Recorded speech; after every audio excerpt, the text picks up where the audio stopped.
Let me just straighten my hair a little bit. Good evening, everybody, and welcome to Nick's Wednesday night quiz. I hope everybody is keeping well. First off, we have Andrew and Lewis signing in. So, good evening, Andrew and Jane. Hope all is well with you. Clive and Janet from Stockton have just joined us. They're saying hi, everybody, and hi to Janet and Clive. See how we all fare tonight. Now then, tonight's beer, I've just poured myself all over the place, I have to admit. Wife's having to clear up for me. Some Hobgoblin out of a tin, which I don't normally drink, but I was given some today by somebody I did a small repair for on his turntable, and so I'm now drinking some Hobgoblin. See how that goes down. Anyway, let's just go through last Wednesday's winners. Wednesday last week was an exciting quiz. We had in first place last Wednesday, we had Paula Lewis on a fantastic 62 points out of a possible 63. So, miraculously, God knows how, but never mind. That was closely followed by a fantastic effort by PRS on 60 points. In third place last week, we had Split Difference on 57 points. In fourth place, we had the Famous Five. Well done, the Famous Five, on 56 points. And then in fifth place, we had Ian, Julie, Harry, and Shiraz, bottle of Shiraz between them, in fifth place on 55 points. So, good turnout last week. Thank you very much, everybody. And certainly it was a very good turnout as well on Sunday. So thanks, everybody that turned out for Sunday's quiz as well. Right, we've just had Ian Miller join us. Good evening, Ian, and thanks for the ongoing jokes. I think it's always great when I receive something on Facebook. It's nice to see you, no old messenger. Nice to see you keep posting dreadful jokes, which I love. That's fine. Martin Davis has just joined us. So Martin, they're saying good evening to Andrew and Jane from Martin and Tina. So yes, good evening to you all. Hope all is well with you too now. Matthew's asking me how the power generation is. Well, as you can well imagine, Matthew, down the drain over the last few days. Hopeless is the word. I need more solar panels. That's the only way forward. Actually, that's not too bad. Mick and Bev Roberts have just joined us. Good evening, Mick. Good evening, Bev. Hope all is well with you too. Keeping well. I am sporting my, what am I sporting today? Geese. I think that's the best of it. There's an awful lot of geese on my shirt tonight. You can probably see that. It's a skein of geese. Skein, there's an interesting word, isn't it? We all know it's a skein of geese. But did you know it comes from the French word, something or other, like skein, but not quite skein. And it means to fold back in a V shape, apparently, like geese that are in formation, apparently. Hence the scheme. Very good knowledge there, but never mind. Right, Mick Roberts, what else? Georgia's just joined us. Georgia and the Yorkies are here. So good evening, Georgia. Hope all is well with you and Rory. I've been watching on the news about plans to rescue you all from university and get you back to your hometowns, but we'll see how you fare. My daughter Lydia is just turning up. I hear the door opening as we speak, and yes, she's coming to join us. So I'll have to quickly email her the quiz so that she can crack on and get the questions ready for us. So Martin's saying, thanks for standing up and giving us a gander your shirt. Oh, nice one, Martin. Oh yes, I like that, a gander. Very, very funny. Very witty indeed. Never mind. Sarah saying, evening, Nick. Just me at the moment. Everyone else joining me shortly. Well, good evening, Sarah. Hope all is well with you and Russ, James and Joe, and you're all keeping well in sunny Worcester. He was on the weather forecast the other day, on the Midlands weather forecast, Worcester, just in case you hadn't noticed it. Ah, yes, fine.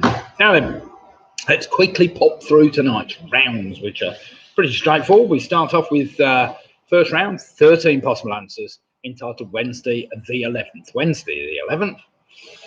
Round number 2 is a trivia trail round. We all know how a trivia trail works now. Good evening, Lids. Round number 3 is entitled Ha Ha. Ha Ha Ha Ha. Basically, Ha Ha round, your answer either starts with the letters HA or finishes with the letters HA. So that's the Ha Ha round. Round number 4 is the initial letter link. We all know how one of those works. 9 general knowledge questions, where question 10 asks you to take the initial letters of your first 9 answers, rearrange them to spell out something. Round number 5 is a connections round. Similar idea, but basically we work through all 9 questions and just try and identify the connection for the answer to number 10. And round number 6 tonight is a general trivia round, Some interesting questions to keep you all going. So we've just had Ian has joined us. Ian and his Shirazes here is saying Harry and Julia are back in Great Yarmouth again. So anyway, send our regards to Harry and Julie, just in case they don't get to join in the quiz at all. They may just be watching it or whatever, I don't know. But anyway, send all our best, Ian, because I know Harry's trying to sort his dad's things out at the moment. George Priestley's just joined us. So good evening, George. Hope all is well with you. Big thumbs up to you. I like when I was signed, send me a wave, which is nice. Ian saying, why can't Trump go to the White House anymore? Because it's for Biden.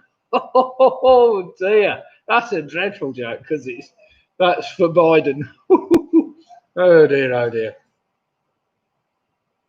Last Trump joke. No, keep the Trump jokes going. If you've got any good Trump jokes or Biden jokes, you know, I'll be biding my time for a few more, I'm sure, but never mind. Penny's just joined us. Good evening, Penny. Graham. Good evening from sunny Rugby. Hope all is well with you. Saying evening to Nick and Lydia. Hope everyone is well with us. Yes, well, we're all locked down.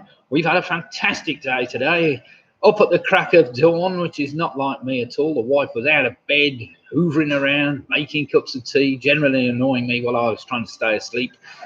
Only to suggest the children were due round in any minute. And this was 9, well, it was about 8:30 actually, but of course they didn't turn up till 10 o'clock, did they? So I could have stayed in bed for another hour anyway, but so be it. That's typical of my, well, oh yeah, sorry, I've just got to send my daughter the quiz. Let me just sort that out. Quickly open mail up before, oh no, that's Bing. Sorry, that's not part of the, of course, it's not part of the operating system, is it? It's just, mail, where are we? New mail to Lydia, insert file. Sorry, let me just do this before, I better just put Lydia's name, so Lydia Pugh, Hotmail, there we are, right, subject, quiz. I won't tell everybody your email address if you're all right. Insert. Now then, what number quiz was it? 60? Sorry.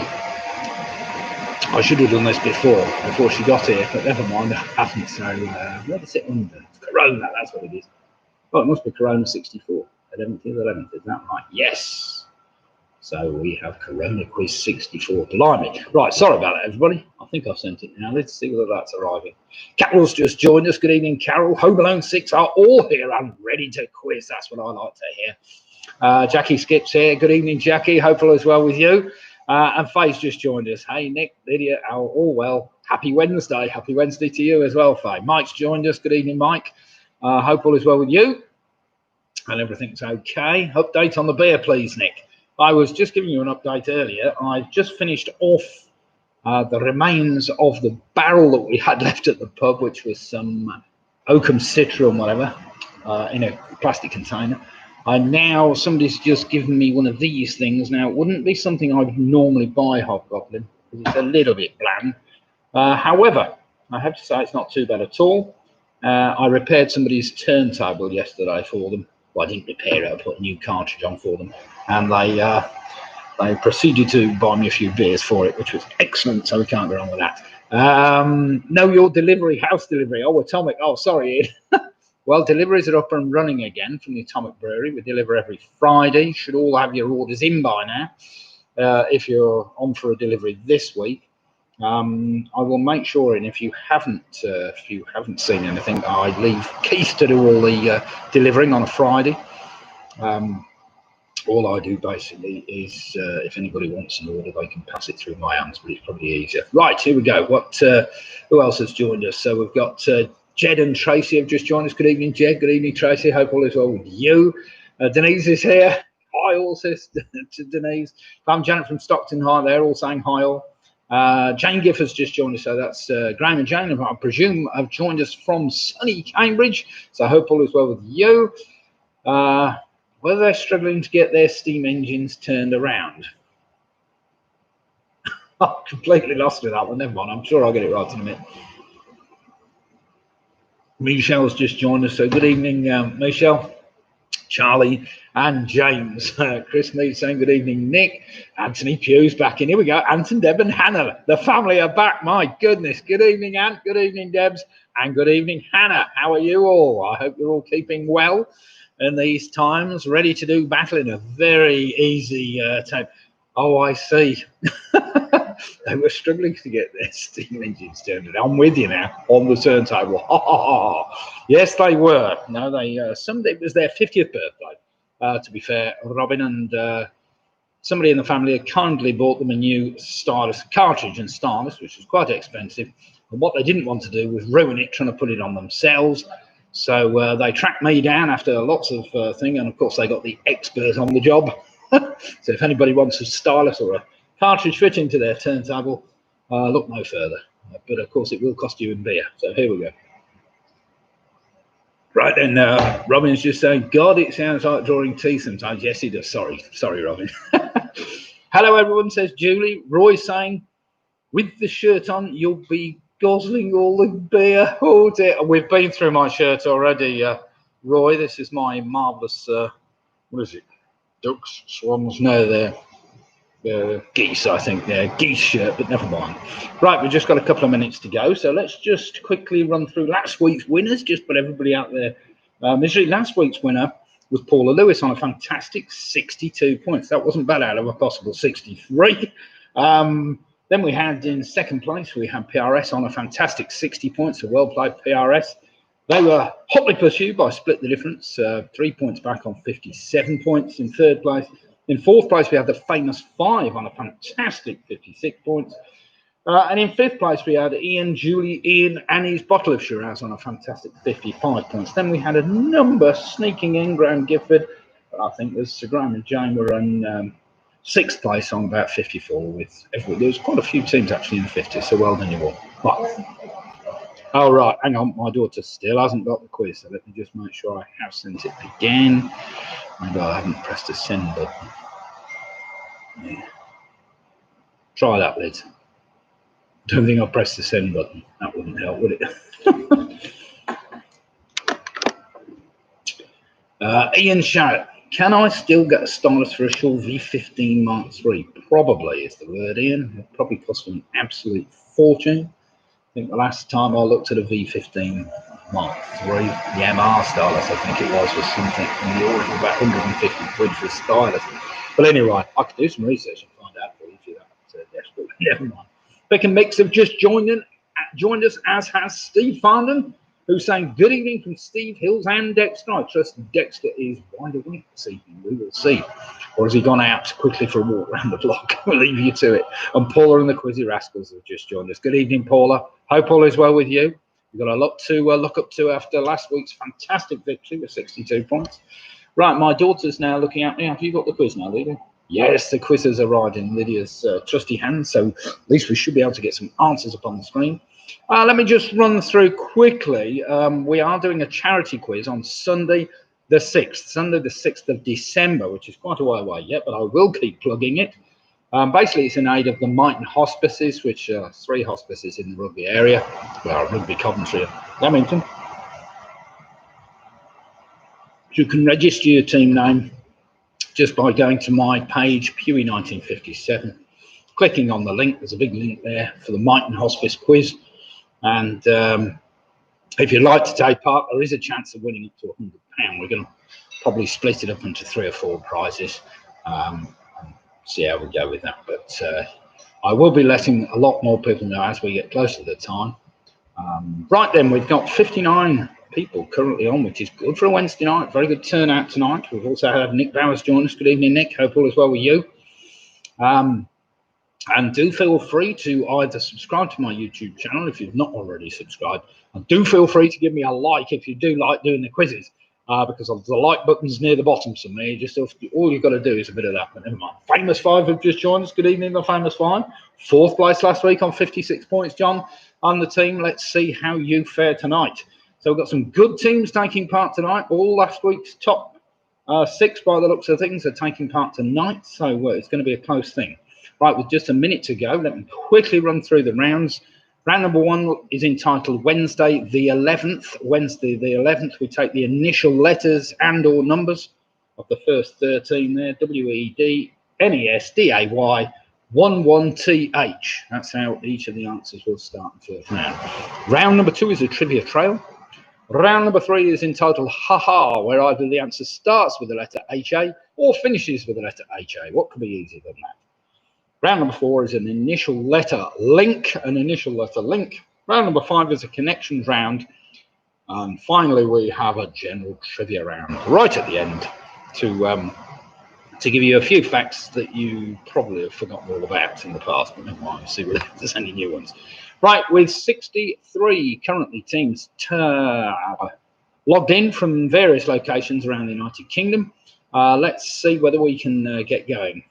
Just took a job as a noise pollution officer. What's that? Noise pollution officer, but I had to turn it down. Nice one, Matthew. There's a good joke there on the chat. Do feel free, all teams, doesn't matter who you are, do feel free to get involved with the chat, because the more jokes, the better. Certainly make my life a bit easier, and I haven't got to keep waffling all the time at you all. But never mind, here we go then. Round number 1, we start off. Are you ready, Lids? Are we all there? Yeah?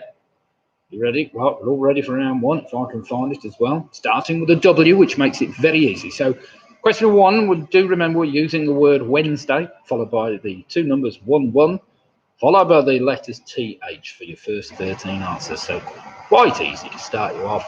Question 1, starting with the letter W. Who is a fictional anthropomorphic teddy bear created by English author A.A. Milne in the 1920s? That's not too easy, not too hard, that. So question number 1, who is a fictional anthropomorphic teddy bear created by English author A.A. Milne in the 1920s? And Ireland. Yes, well done, Denise. I forgot about that yesterday. Come on then, let's see how our Irish contingent can do tonight then. That starts with a W, nice and easy one to get you going. Question number 2 is a little trickier. You'll have all heard the answer to this one. Meaning star in both Catalan and Spanish. What is a lager beer brewed in Barcelona, Spain? It has existed since 1876 and is the flagship beer of this brewery. It's an interesting one. So, meaning star in both Catalan and Spanish. What is a lager beer brewed in Barcelona, Spain? It has existed since 1876 and is the flagship beer of this brewery. I've had it. I don't think it's much of a flagship at all, but never mind. It's a pretty nondescript lager. I'm sure some of you will enjoy it. I'm sure it's very enjoyable on a very hot summer's day in Spain, actually, but never mind. Right, question number 3. This has got to start with the letter D, remember, which makes this a bit easier. Even Hannah will be able to get this one, I'm sure. In which UK city's cathedral can you find the home to the shrine of the Anglo-Saxon St. Cuthbert? So in which UK city's cathedral can you find the home to the shrine of the Anglo-Saxon St. Cuthbert? You're right, Clive Jones. It is Fizzwater. And Hannah did go to the door. Yes. That's why I mentioned it. Question number 4, starting with the letter N. Remember, N in geometry. What name is given to a standard 9-sided polygon? So in geometry, what name is given to a standard 9-sided polygon?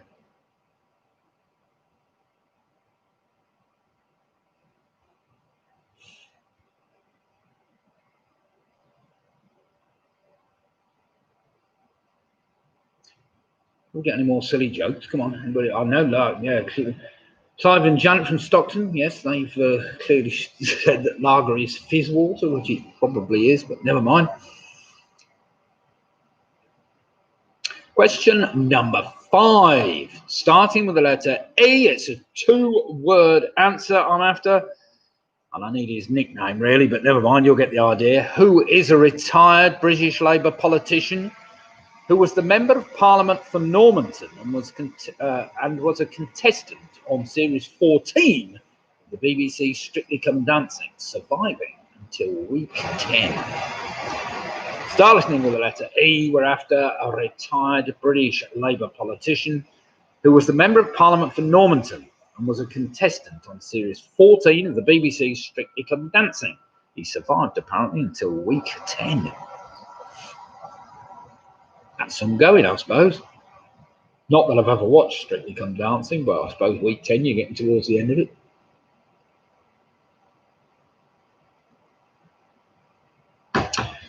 Question number 6 gives it away with the letter a bit, starting with the letter S. Born in 1947, which American author of horror and supernatural fiction wrote under the pseudonym Richard Bachman? Don't you find my jokes funny? Look, sorry, I've not looked at these. Where are they? There we go. I'll find some. Hang on.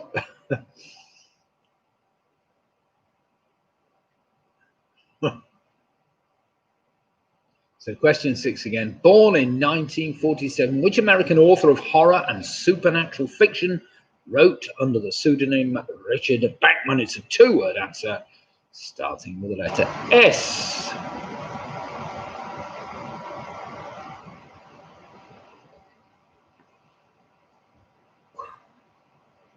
Oh, dear Georgia, that is dreadful.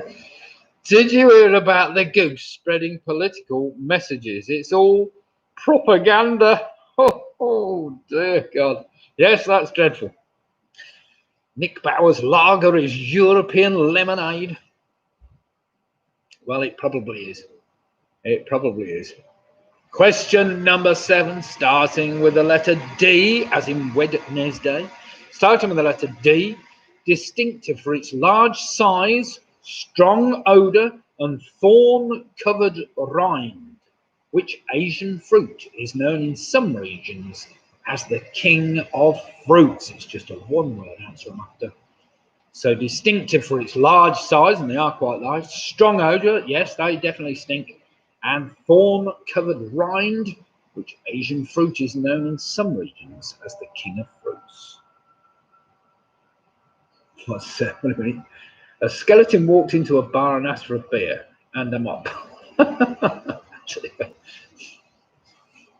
pint of IPA any day. You're right. I don't know what I'm on at the moment. I'm on some ruby ale tonight.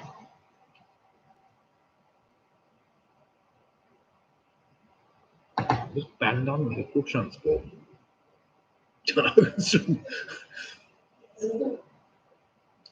It was banned on. Yes, you're right. Sorry, you're talking about the question here. I wonder what you're on about. I thought you meant you've been banned on local transport. You'd certainly be banned in Singapore for having this on the underground system, apparently. Yes. Question number 8, starting with the letter A, which doesn't help you an awful lot, but never mind. On which continent would you like to find the Lake Vanda, Lake Vostok, and Lake Vida? So on which continent would you find Lake Vanda, Lake Vostok, and Lake Vida? Do remember that's got to start with the letter A. I'm sure that will help you somewhat.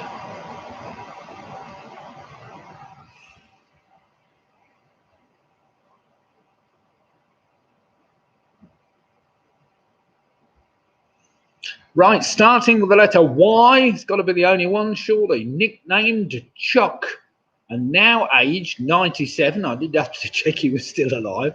What is the surname of a retired US Air Force officer who became the first pilot in history to exceed the speed of sound in level flight? So question 9 again, nicknamed Chuck, and now aged 97. What is the surname of a retired US Air Force officer who became the first pilot in history to exceed the speed of sound in level flight? Well, he's lasted well if he's got to 97, isn't he? He's lasted longer than most of those that went to the moon, that's for sure. Let's see. Right, question number 10 has got to start with the number 1, just for all you teams that have never done this before. This has got to start with the number 1. question 10 is pretty straightforward. Name any year in which the illustrious William Shakespeare was alive. It's pretty straightforward. So you can name any year in which William Shakespeare was alive. And as a clue, it starts with the number 1. Not that that's any help whatsoever. But never mind.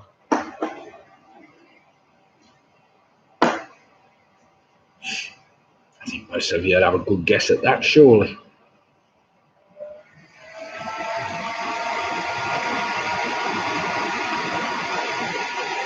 Question number 11 also starts with the number 1. First issued on the 2nd of March 1993, what is the face value of the UK's highest ever valued stamp? It replaced the 1882 £5 orange, which was introduced in the reign of Queen Victoria, which held the previous record. So, first issued on the 2nd of March 1993, what is the face value of the UK's highest ever valued stamp? It replaced the 1882 £5 orange introduced in the reign of Queen Victoria. Faye has a joke that she's a bit shy about posting it. Well, you better post it then, Jackie. Come on. We're waiting now with bated breath. Get her to text it to you or something, unless you're sat next to her, in which case you post it on her behalf and just say it was Faye that said that, nobody else.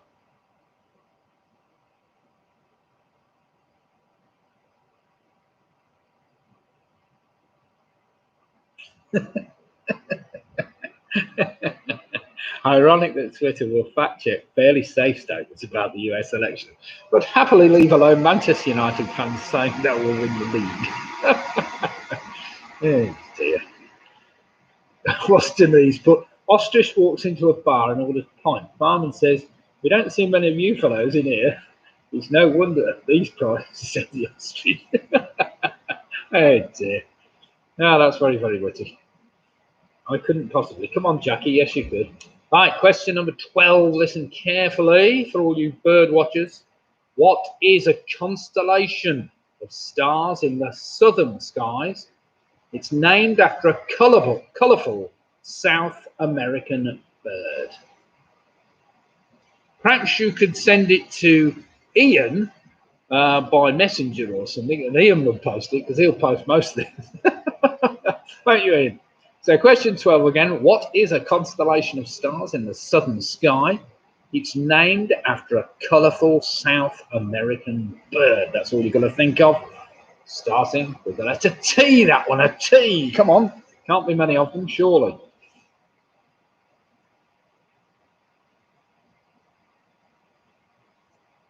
And finally, to finish this round off, starting with the letter H for halibut, Sainsbury's paid $1.4 billion in September 2016 for the acquisition of Argos and which other well-known furnishing retailer? So Sainsbury's paid $1.4 billion in September 2016 for the acquisition of Argos and which other well-known furnishing retailer?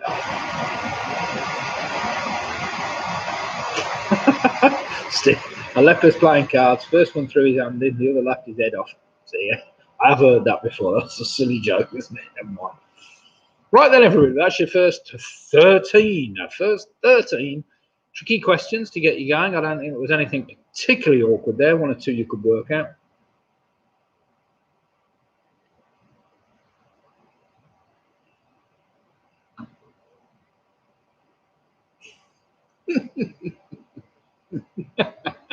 Yeah, I see. My cheeky son, who has learning difficulties, called Jackie by her proper name the other day. Auntie, I know why now. Oh dear, yes, quite. Right then, everybody, we all got 13 answers down. You got 13 answers down, Ange? You got 13 down? Yeah, that's 13 down. Whether they're right or not is a different matter. Right, now let's go back to question number 1 and let's do some marking. Do remember, you're marking your own. Do feel free to be generous to yourselves if you need it. Other than that, be very strict. Question number 1, starting with W, of course, was Winnie the Pooh. Extra point if it's hyphenated. No, not at all. That's silly. Winnie the Pooh.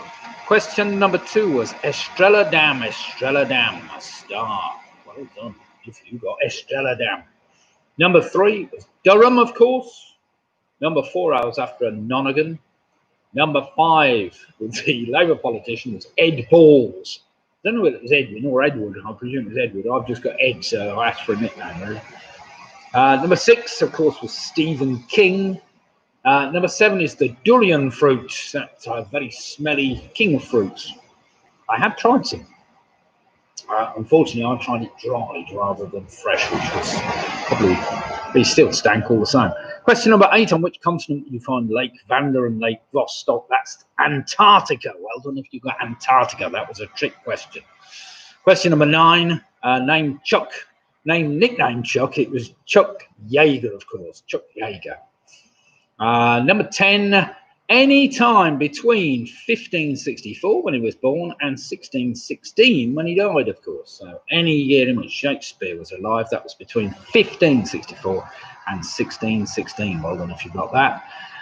The stamp was fairly easy because the £10 is now the highest ever valued stamp. That replaced the £5 orange. Number 12 was a bit tricky. It's called the Tucana, but I will allow Toucan, of course, because it is Tucana the Toucan, which is now a southern sky constellation. And number 13, of course, was Habitat, that furnishing retailer. Habitat, well done if you got that. Right then, let's have some scores in Say Fair. I'm just going to read Denise's joke here. Eskimo told his wife, having an affair, no skin off my nose, he declared. Oh dear, I like that one. That is good. Right then, Jed and Tracy, straight in with an 9. We've got the famous 5 in with a 12. Martin Davis is in with an 11. Well played, Martin. We've got Mick Roberts straight in with 13 points. Well done, Mick. Booper Prize Girls are on 10. Ian Miller's on 9. Andrew Lewis is on 11. Graham Gifford's on 12. George Lambert and the Yorkies are on 8. PRS are on 12. We have Anthony Pugh on 10. Well playing out. We've got Split Difference on 13. Steve Farden's on 12. Nick Bowers is on 9. Paula Lewis is on 13. Michelle Gibbons on 11. Mike Gates, we've got 12. Sarah and Russ, Joe and James are on 10. We've got Judy Ashcroft on 13. Pickemix are on 11. We've got Alex Brown on 10. Home Alone 6 on 11. Clyde and Janet from Stockton on 11. We've got Ian and his bottle of Shiraz on a very remarkable 13 points. Well played. Penny Graham's on 8. Have we got any other scores in? It was a tricky one, that Antarctica one. Well done if you managed to sneak that one in, I have to say. But never mind. Yeah. Denise says she never heard of the fruit. Well, we had it when we were in Vietnam last year. I had to try it because everybody kept going on about it. I'd been in a quiz before and I thought I'd better try it. So that was like, but to be fair, I only bought it dried. And it still stank, but it actually tasted quite sweet and custardy. So quite nice. Right. Star of Problem. Got my favourite ready. I'm just now. This is something that's quite interesting. This is by the Why Not Brewery, so I thought I'd try it. Why not? He says it's called Norfolk Honey Ale by the Why Not Brewery. This was one that was brought to me for doing a bit of turntable trickery. Right, there's some great scores in after round number 1. Let's keep it up, everybody. Round number 2 is entitled a Trivia Trial, where the last letter of your first answer is the first letter of the next answer. So I'm expecting some clear 10 out of 10s on this round. Ian Miller saw a young man outside the YMCA. He was stroking some goose feathers. I said, young man, you don't have to feel down. Oh, dear. That's a good. I like that, Ian. Right. Here we go then. Question number 1. Although disputed, Charles Perrault is generally credited with which legendary children's tale? There's a good one. It's a 4-word answer, which might help. And if you didn't get that, of course, the last answer, the last question might well help. So, although disputed, Charles Perrault is generally credited with which legendary children's tale? There's a good one for you. Right, then take the last letter of that 4-word answer, and it's the first letter of this answer, which might help you with the last one. Usually seen in possession of a small golden sickle. Getafix, a character in the Asterix comic series, is known as the village what? And it's not the village idiot. I'll give you the choice. Is it the village druid, the village dentist, or the village drover? So question 2 again. Usually seen in possession of a small golden sickle. Getafix, a character in the Asterix comic series, is known as the village what? And it's not the village idiot. I'll give you the choice. Is the village druid, the village dentist, or the village drover?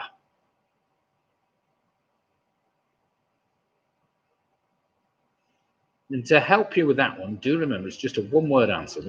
The last letter of that is the first letter of this 2-word answer, which will help you with the previous one. Question number 3. For the love of God, an artwork that consists of a platinum cast of an 18th century human skull was a 2000 work by which artist? It's a 2-word answer I'm after.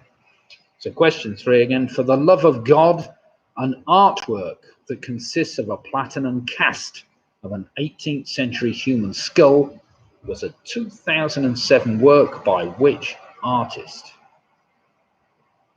That's not the full description of the thing, but partial description. That's a 2-word answer.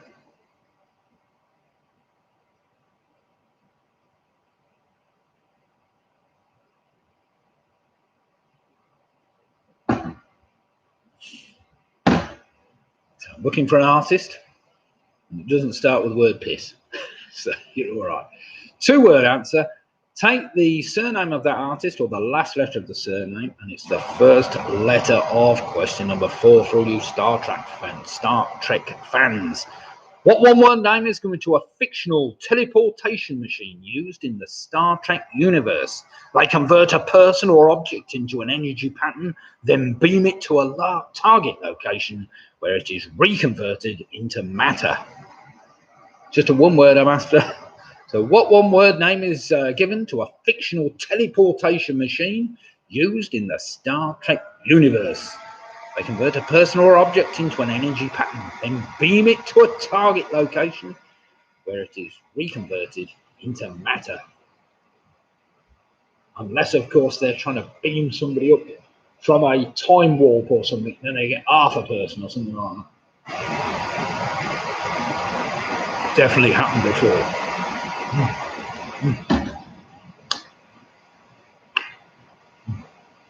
Norfolk honey ale. Perfectly all right. Can't taste any honey, but never mind. Right. Take the last letter of that 1-word answer, and it's the first letter of this one. Question number 5. There's always got to be a Welsh question in there somewhere. This is just for Martin Davis, this one, Martin. What is a seaside resort and community in the Welsh county of Denbighshire?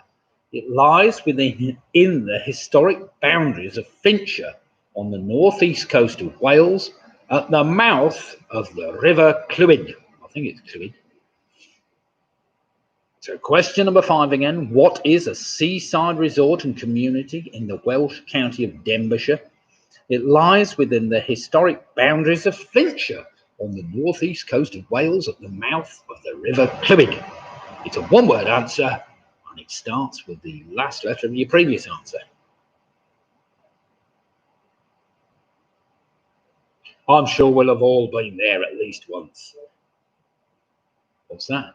Oh, Andrew's got it clearly. Right then, question number 6 starts with the last letter of that seaside town. Because of his reputation as a great military leader and warrior, Richard I had which 1-word nickname? I've put was had. I think we get rid of the was. So question number 6 again. Because of his reputation as a great military leader and warrior, Richard I had which 1-word nickname?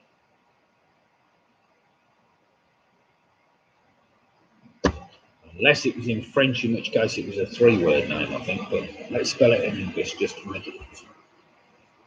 Right, take the last letter of that nickname, and it's the first letter of this. Question number 7, which common fruit has exciting varieties such as Caspian Pink, Big Mama, and Sunrise Bumblebee? Apparently. Not that you see them every day at the supermarket, but there we have it. So question number 7, which common fruit has exciting varieties such as Caspian Pink, Big Mama, and Sunrise Bumblebee? It's an interesting for a name of a fruit.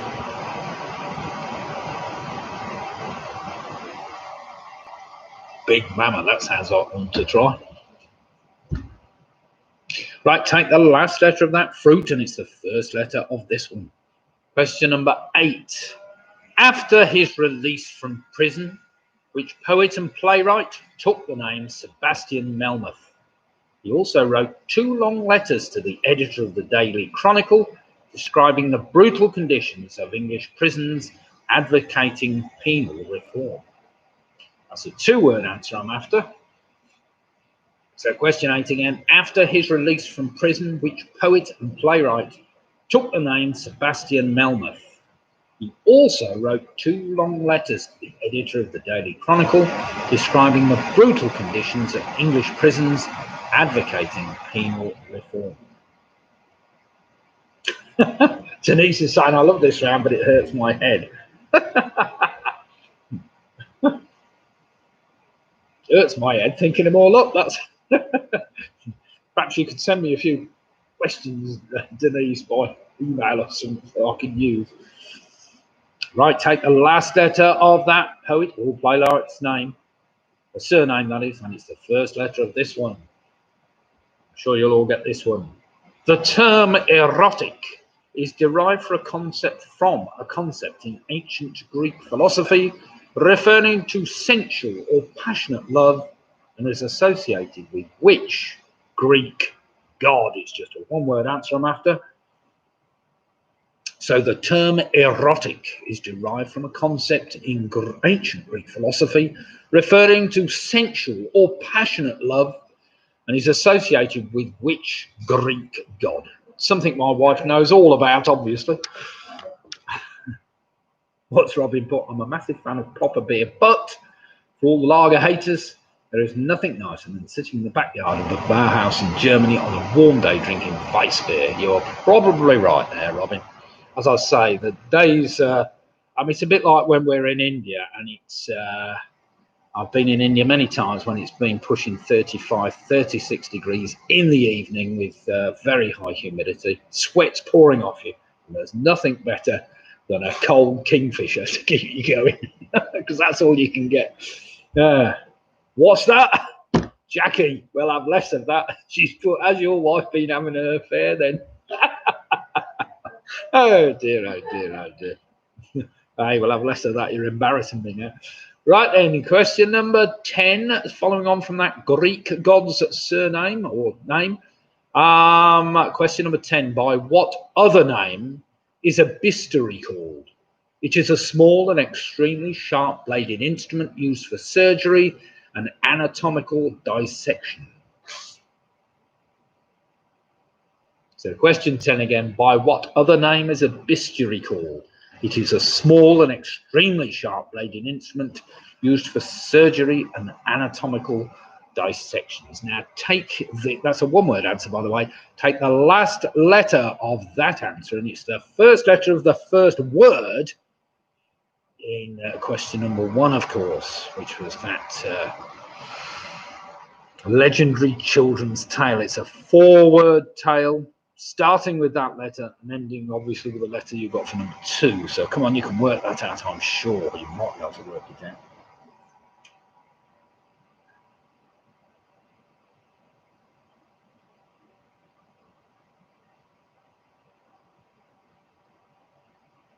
So whatever floats your boat, sitting on leather, staring at the back of your head. You do make India sound enticing, which is enticing. Yes, nothing better.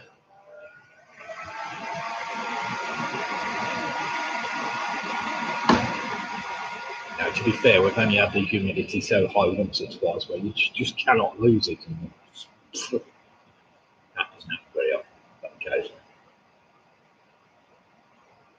depends how late you stay in the season.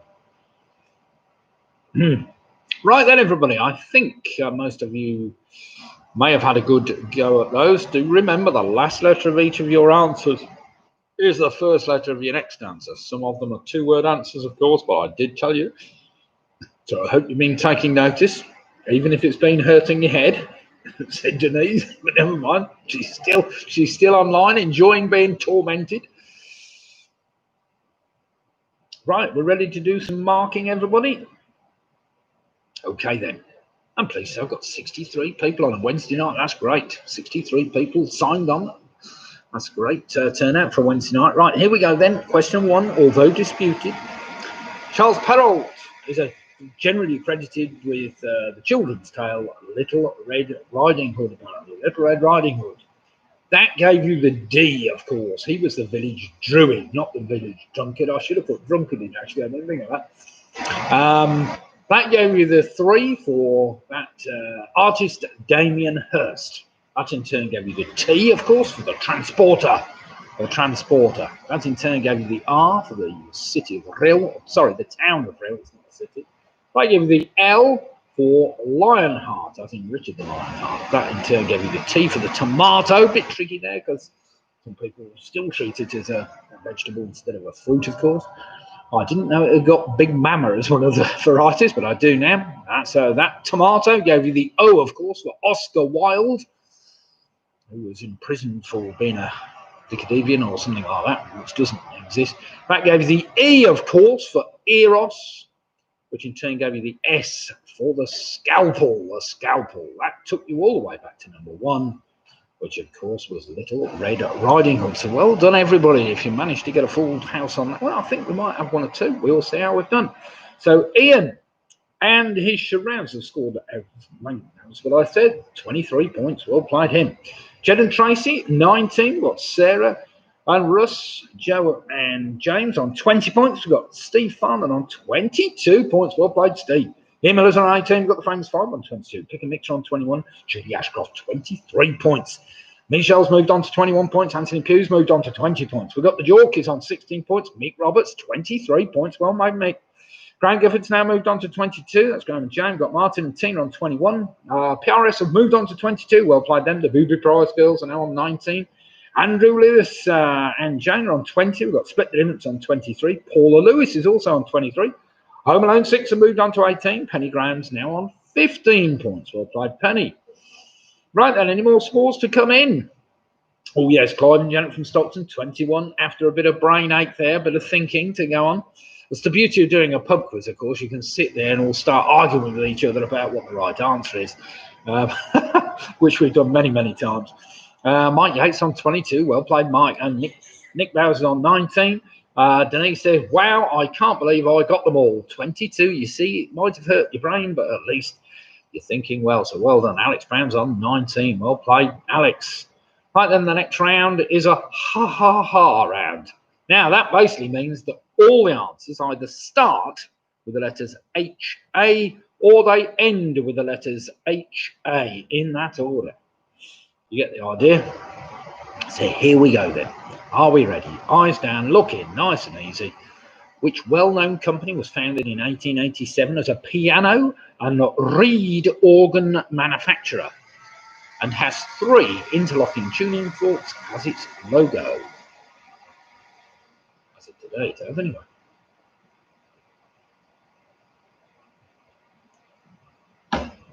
So which well-known company was founded in 1887 as a piano and reed organ manufacturer and has 3 interlocking tuning forks as its logo?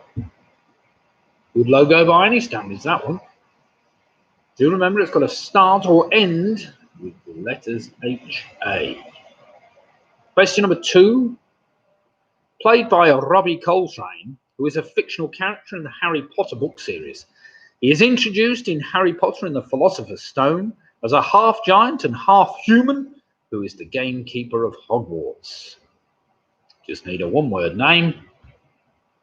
So played by Robbie Coltrane, who is a fictional character in the Harry Potter book series.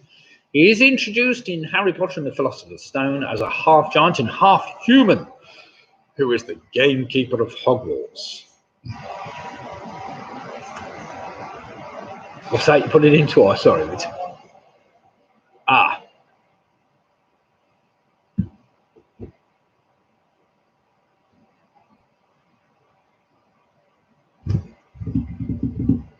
Question number 3. I didn't actually check this, so I hope this is right. But if not, it'll be the second fastest anyway. So question number 3. Scoring for Everton after just 25 seconds in the 2009 FA Cup final. Which French former professional footballer holds the record for the quickest goal in an FA Cup final history? It's a 2-word answer. Remember, it's either got to start with ha or end with ha. Ha. So question 3 again, scoring for Everton after just 25 seconds in the 2009 final, which French former professional footballer holds the record for the quickest goal in an FA Cup final history? Sorry, in FA Cup final history.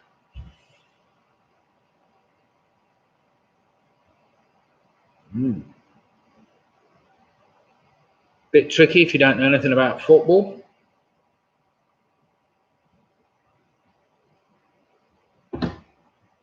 There's some people that just hate football or sport in any way, shape or form. Martin Davis, for instance. So that's why I always give you a Welsh question, Martin, just to make up for any silly questions. Tricky when you do? Well, perhaps it is. Question number 4. What is the common name for the allergic rhinitis that is triggered by the pollens of seasonal plants? So question 4 again, what is the common name for allergic rhinitis that is triggered by the pollens of seasonal plants? Julius the same. There's a number of people that hate sport. There you go. So does the wife. Yet sporting quizzes seem to be more popular. Well, sporting and music quizzes seem to be about the most popular quizzes there are, just about. Rather than good old general knowledge, that's what we want, isn't it?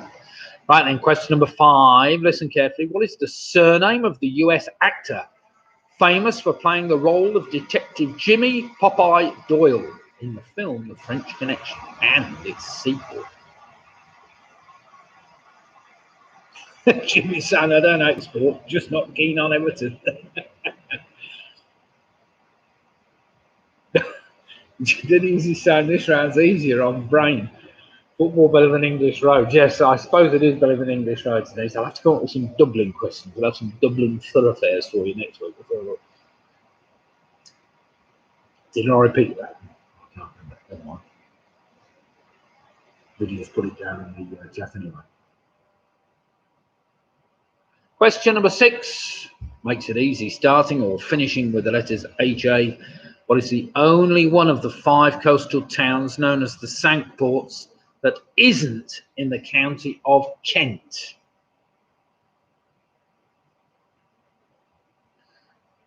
So question 6 again. What is the only one of the 5 coastal towns known as the Cinque Ports that isn't in the county of Kent? I didn't know that, but then I'll think about it. Yes, it isn't.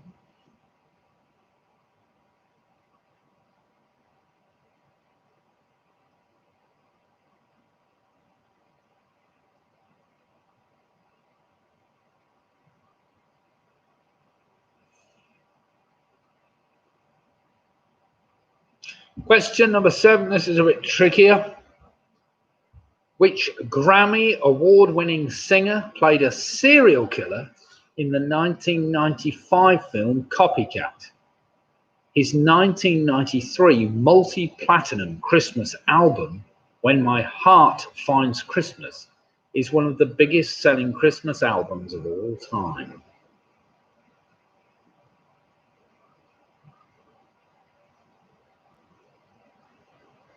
So question 7 again. Which Grammy award-winning singer played a serial killer in the 1995 film Copycat?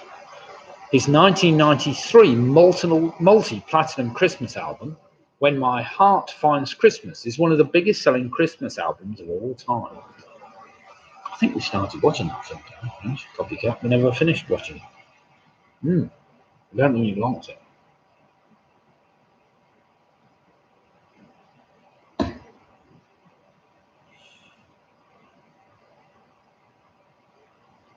Do you remember all the answers? Well, you've got to start HA or finish HA, which helps a little with that one. Question number 8. What was the name of the oil production platform in the North Sea that was destroyed by explosions in 1988, killing 167 people in what is still the world's most deadly offshore oil disaster? And at the time, I'm glad I'd given up in the oil industry. At least I wasn't in the North Sea. So. Question 8 again. What was the name of the oil production platform in the North Sea that was destroyed by explosions in 1988, killing 167 people in what is still the world's most deadly offshore oil disaster?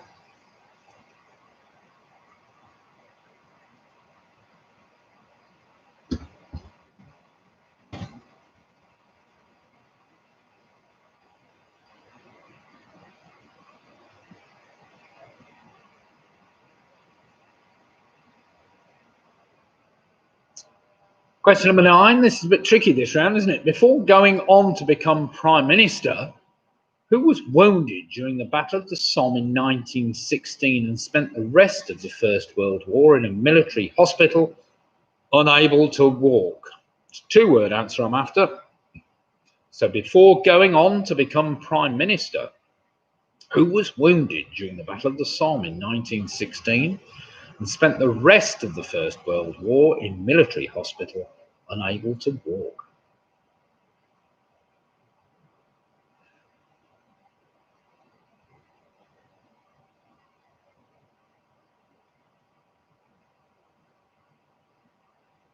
And question number 10, I'm sure I've had this one before, but never mind. For you serious quizzes, you'll all know this one. With around 2,500 in total, which German city has more bridges than any other in Europe?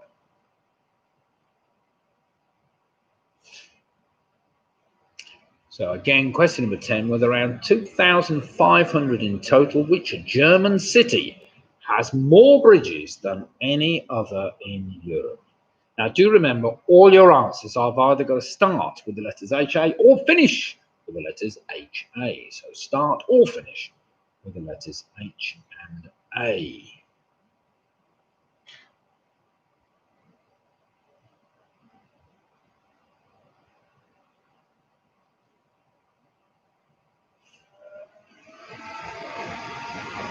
Right, we're halfway through the quiz. I hope we're all doing okay. Not bored to death. Keep the jokes coming. Any other jokes? I'm just going through my Norfolk honey ale. It's not too bad at all, I have to say. I will just remind everybody, in case you didn't hear earlier, I'm doing a charity quiz on the 6th. It's Sunday night, Sunday the 6th. Normal time, 20 for 2015. Start. Don't have to be part of the. You can take part of the quiz anyway. But if you'd like to donate to the Rugby Mite Hospices, you're more than welcome to. And you'll need to register your team name in the chance of winning some big prizes on the night, which will be quite interesting. So do feel free. Yeah, Hiawatha's girlfriend. Bother. Yeah, do feel free to follow the link on my up and coming quizzes. Go to my quiz page, Nickslivepubquiz on Facebook. Pretty straightforward. It will go to my YouTube channel, Pewee 1957. Have you any jokes? Well, I haven't written any down, Denise. I ought to. What's a brouhaha? What's a brouhaha? Oh, that's Clive. Right then, everybody. Let's go back to number 1 and see how we've all fared on that. Rather tricky round, 1 or 2 tricky ones there, but nothing much. Right, that piano and organ manufacturer with 3 interlocking tuning forks, of course, is Yamaha. Number 2, it was Hagrid, that was played by Robbie Coltrane. Number 3, that Everton player who scored after just 25 seconds was Louis Saha. Number 4 is Hay Fever, of course. Number 5, it was Gene Hackman I wanted.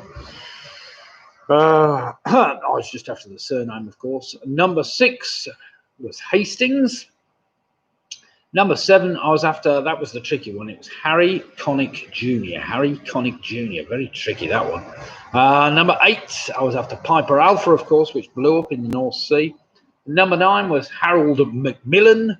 And final number 10 is the city of Hamburg on the North Sea. Was it on the North Sea coast or the Baltic coast? I can't remember. One of those two. What's he put here? You won't share it. It's the blue. What's that? Jackie Stewart, I'll give you the answer to Faye's joke. She won't share. It's he blue.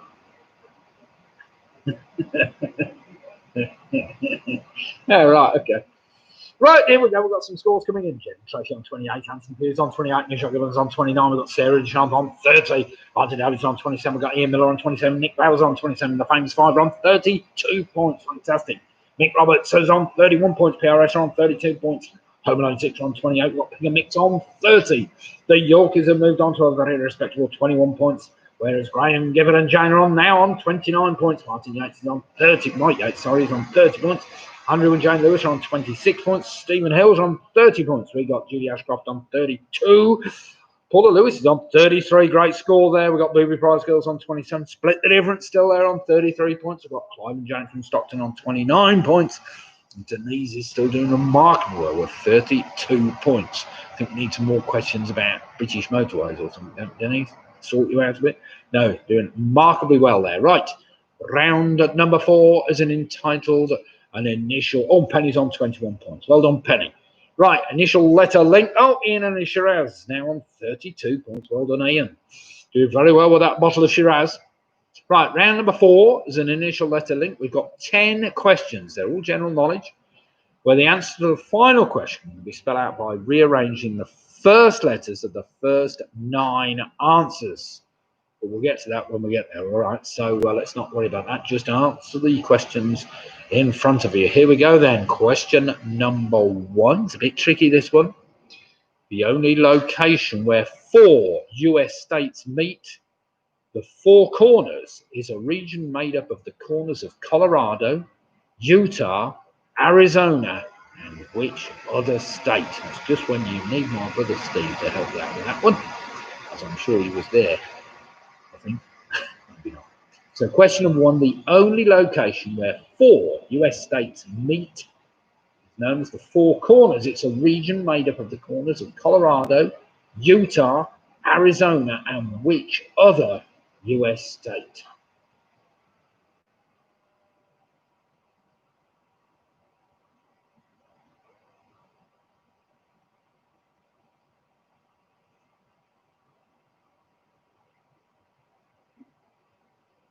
What's that?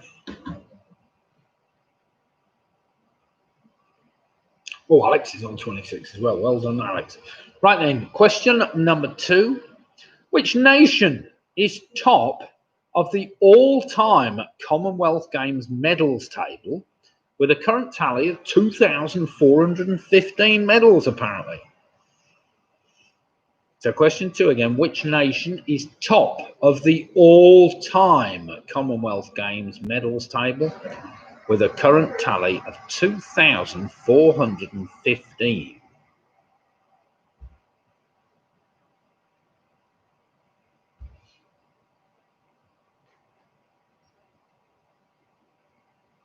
What you were?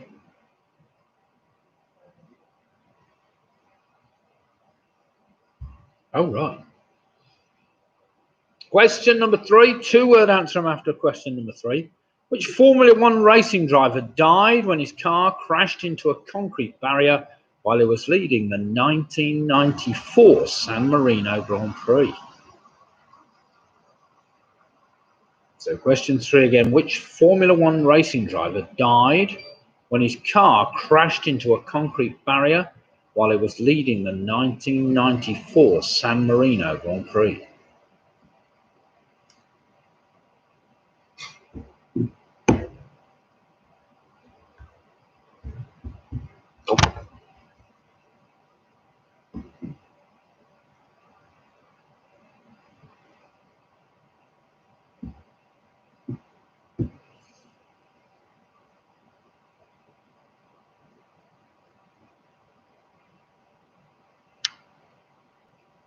Question number 4. In the world of currencies, how many nickels would you find in an American dollar? That's a good one for you. Something I always get wrong, American currency, but never mind. So in the world of currency, how many nickels would you find in an American dollar?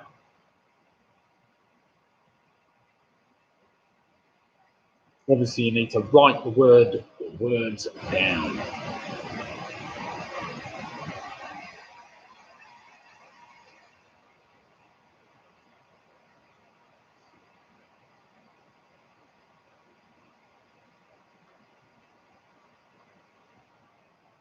Question number 5, it's the kind of thing you read all the time, this. In the 2020 Global Peace Index, which European country was placed ahead of New Zealand and Portugal as the most peaceful country in the world? It's a bit of a silly thing, but there's a lot of parameters go into that, apparently. Apparently how many people they argue with and how many people are... So question 5 again. In the 2020 Global Peace Index, which European country was placed ahead of New Zealand and Portugal as the most peaceful country in the world? I think they've held this for the last 3 years, actually. May help, may not do.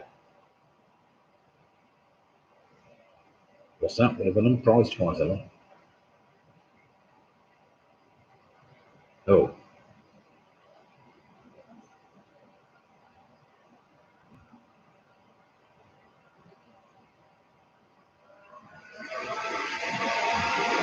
Oh, yeah. Get rid of the first prize. My daughter Lydia's just correcting number 6 for me before I ask it. So here we go. Question number 6. The first Nobel Prize in which category was awarded in 1969 to Ragnar Frisk and Jan Tinbergen?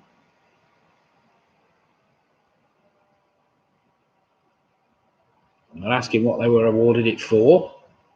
It was a bit complicated. But the first Nobel Prize in which category was awarded in 1969 to Ragnar Frisk and Jan Tinbergen?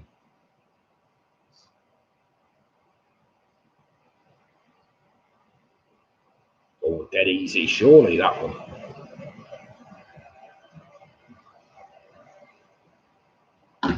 This Norfolk Honey Ale is quite nice, actually.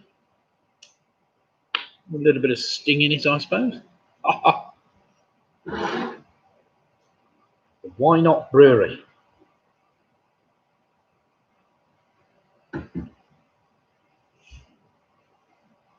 Question number 7 for all you lovers of sport again. In greyhound racing, what colour of jacket does the dog in Trap 1 wear? We haven't been greyhound racing for years, but I think that was a quiz night out. We went for a quiz night out. This is probably 10 years ago to the Greyhounds in Birmingham somewhere. Ball Green, was it? Was it Coventry? So question number 7, in greyhound racing, what colour of jacket does the dog in Trap 1 wear? Now you might like to leave that if you don't know, because you might be able to work that out at the end. Question number 8. Here we are. This is for you, Jackie, just to sort this one out. According to a survey run by the website Illicit Encounters, the most popular excuse used by a cheating man going to meet his mistress is to tell his wife that he's going to play what sport? I used to use football as the excuse most of the time. That's why I come out knackered. I come back knackered out with a broken shoulder. So according to a survey run by the website Illicit Encounters, the most popular excuse used by a cheating man going to meet his mistress is to tell his wife that he's going to play what sport?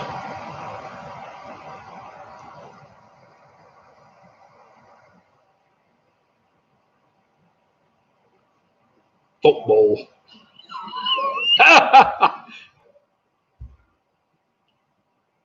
Could be hockey.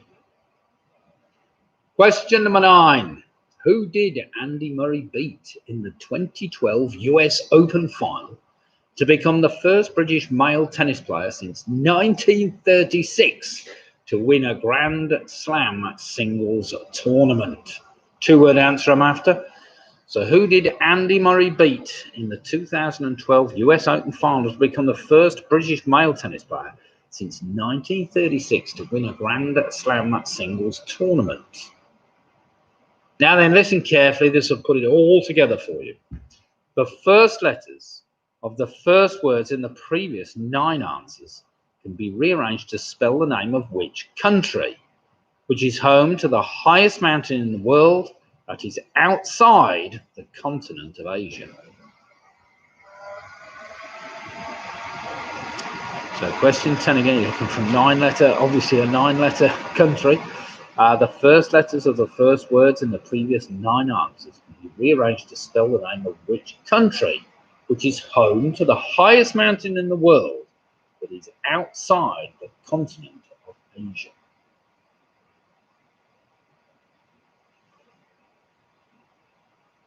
Right then, that's a 9-letter country you're after. You get it by rearranging your previous answers.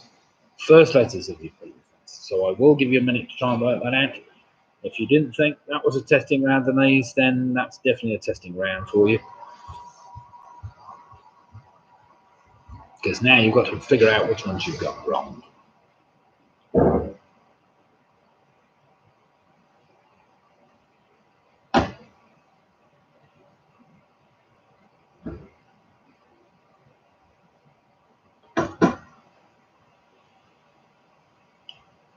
Well, I haven't heard too much of the American election today. I've been watching the news, but it's mostly by the good news about the vaccine, which I hope may save us all from apocalyptic gloom and doom and whatever else. We might even be able to have a proper pub quiz come 6 months' time, we'll see. But let's not count our chickens. It's good news anyway. Even if it's not the AstraZeneca one, but never mind, they're all due to release findings in the next few weeks. So if you've got shares, it might be worth getting a few in AstraZeneca over the next week or two, because if they announce much the same thing, that their shares might also go up quite a lot. Well, they've been in quite well anyway, but never mind.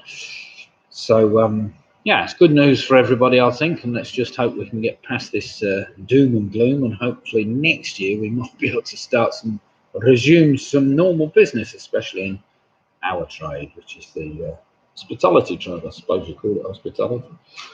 Right, how are we doing with all those answers? Do we need more time to work them all backwards? Do remember.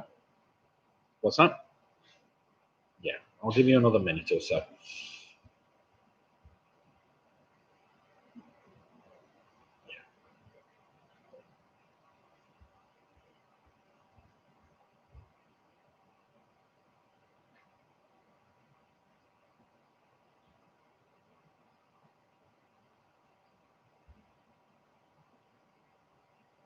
Great to see Ant Hewen tonight, along with his wife and Hannah as well. So great to see you all there. We had Steve do the quiz on Sunday, along with their friends, Jane and Graham from whatever was this. Hopefully, Jane delivery. I hope we keep wrong. No order of lest we forget. People still ordering beer from us, so it is available. Thank you for your messages. You need to message the Atomic Brewery really on Facebook. That's the way forward. We're doing basically 18-pint carry-outs for deliveries on Fridays.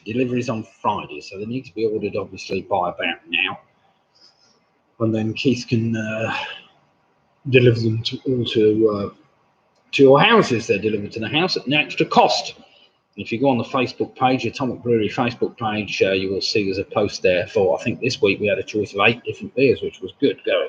Anywhere from about £30 right up to about £50, depending on what strength and what type of beer it was. But that's by the by. Right, I think we've had enough time, so let's get back to the beginning and see how we're fared after that rather tricky round. So the only location, which basically is called the Four Corners, And it's the 4 points of Colorado, Utah, Arizona, and New Mexico. New Mexico. Well done if you got that. Number 2, the nation that's topped the all-time Commonwealth Games medals table. There can't be many. It's either going to be us or somebody else. And it was, in fact, Australia, of course. I think it's probably because we were swimming there too. Number 3, the Formula 1 racing driver who crashed. San Marino Grand Prix was killed. Was Ayrton Senna. Number 4, in the world of currency, how many nickels would you find in an American dollar? That's 20. There are 20 nickels in a dollar. Number 5, on the Global Peace Index, the most peaceful country in the world apparently is Iceland. Iceland, well done that. And they've held that title, I think, for 3 years running now. Question number 6, the first Nobel Prize in which category? Well, the category that was introduced in 1969 was the category of economics. Number 7, in greyhound racing, the colour of the jacket is red. Number 8, according to the survey run by the website Illicit Encounters, apparently most husbands claim they're playing golf. Of course, golf's a very long game, and they always get showered up afterwards, so I suppose that's a good way of keeping it illicit, isn't it? Number 9, of course, was Novak Djokovic. And finally, number 10, I was after the country of Argentina, which sports the tallest mountain in the world after Asia. So well done if you got that. Right, let's have some scores in, see how you fared. That was a tricky round. However, you might well have been able to work them backwards and get a good score in there. Ian Miller. Right, we've got Martin Davis on 36 points. That's a pretty good game, Martin. Ian Miller's on 33. Julie Ashcroft, 41. Well done, Julie. Picky Mixer on 39. Famous Fiver on 41. Well played, Ju. 31 for the York. He's got 10 in that round. Give him a minute, Georgia. Coming on far too well for my liking with that. Never mind. Fantastic score. PRS on 42. Sarah, Russ, Joe and James are on 40.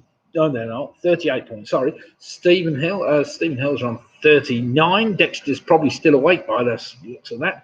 Michelle's on 39. Graham Griffith's on 38. Graham and Jane. We got Home Alone 6 on 38 as well. Alex Brown's on 32. We've got Jed and Tracy on 26. Ant Pugh's now on a fantastic, where is he? 36 points. Mick Roberts is on 41. Jackie's had a terrible round. I hope you got the one about golf, Jackie. 31 points.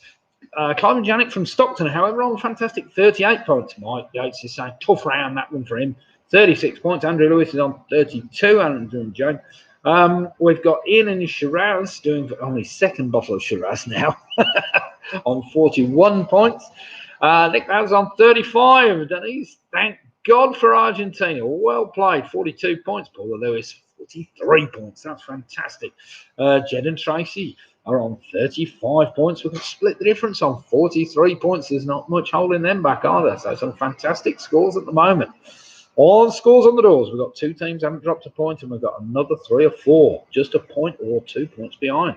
So stick in there, everybody. Everybody's got a great chance of winning this tonight by the looks of it. Round number 5 is a connections round. We have 9 general knowledge questions, where question 10 asks for a tenuous connection between the previous 9 answers. This could be any type of connection. Remember, any type of connection. It might be the names of countries, numbers. It could be popular sports. It could be anything. So think laterally when you're looking for a connection for all your answers. So question number 1. This was a good old film. I hope most of you have watched this by now, because it was a decent film. Starring Maggie Smith and Alan Bennett.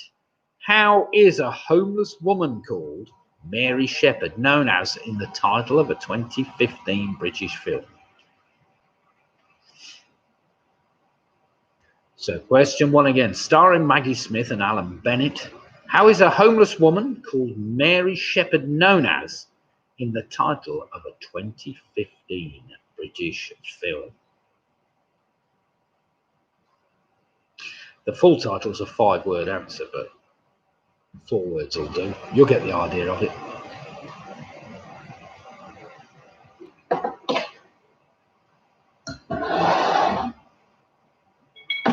Right, we're now going to test one of the cheapest we found the other day in Sainsbury's. It used to be a great beer, but I doubt they would it's anything like what it used to be. However, sporting at a hefty 5%, the Bishop's Finger turned out at about £1.25 a bottle, which is very, very good. So I'm going to give this one a try. Question number 2. Listen carefully. Which famous landmark was built between 1931 and 1936 and was originally named after the nearby city of Boulder before being renamed after the 31st US president? It's a landmark rather than an attraction.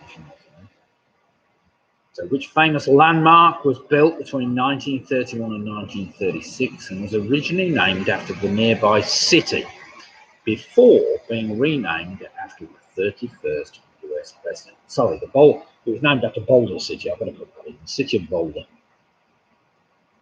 That may well help you with that one.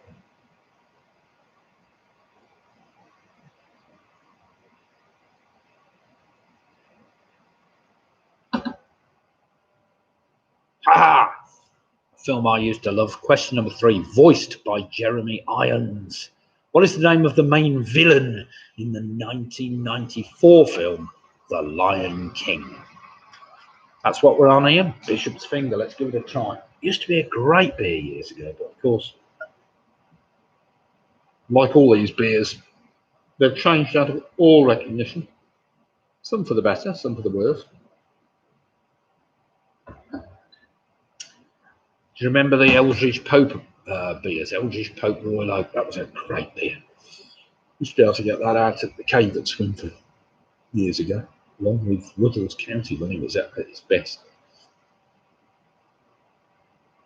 Question number 4, used by many students.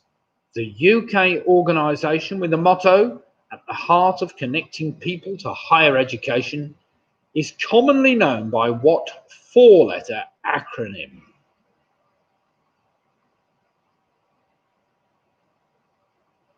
So question 4 again, used by many students, the UK organisation with the motto, "At the heart of connecting people to higher education," is commonly known by what 4-letter acronym? I think the Yorkies will get that one, yeah. Should do. Anybody that's been to university recently will get that one, surely. It's an organisation that a lot of you may have used in the past.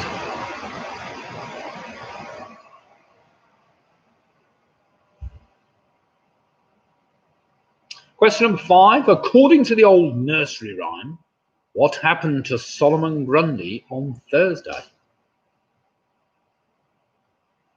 So question number 5. According to the old nursery rhyme, what happened to Solomon Grundy on Thursday? I better check that in my big book of nursery rhymes.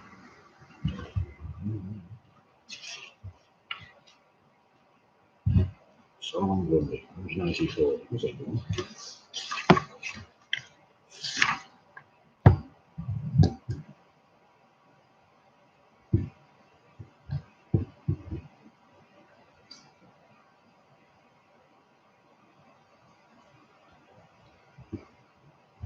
First printed in 1842, apparently, Solomon Grundy.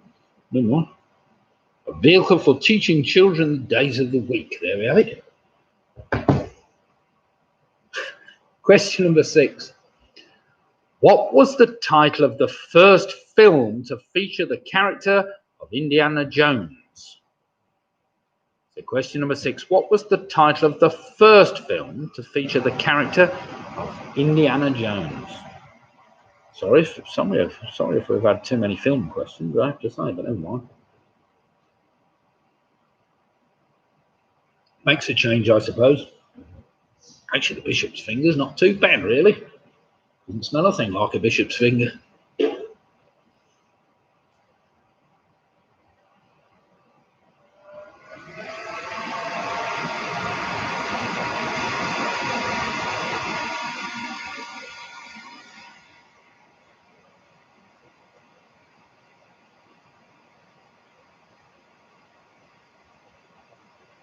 Question number 7. Which organ in the human body produces a dark green to brown fluid that aids the digestion of lipids in the small intestine? I'm sure you all know what lipids are. So question 7, which organ in the human body produces a dark green to brown fluid that aids the digestion of lipids in the small intestine?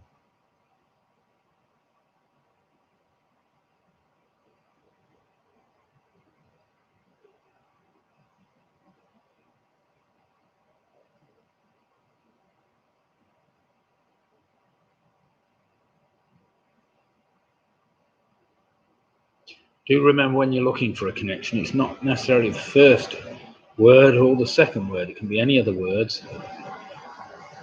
It's a bit devious connection around, but never mind. Question number 8. Which group recorded the 1991 album Stars, which was the best-selling album of the year in both in the UK in both 1991 and 1992? Very popular it was. I have that myself on CD, as I recall. So question 8 again. Which group recorded the 1991 album Stars, which was the best-selling album of the year in the United Kingdom in both 1991 and 1992?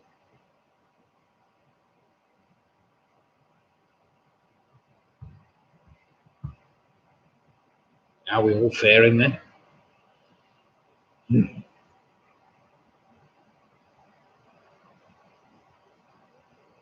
So how's everybody faring with the second lockdown? I expect a number of you are still at work as usual, but there must be a few of you that are pretty much locked down now, can't do anything.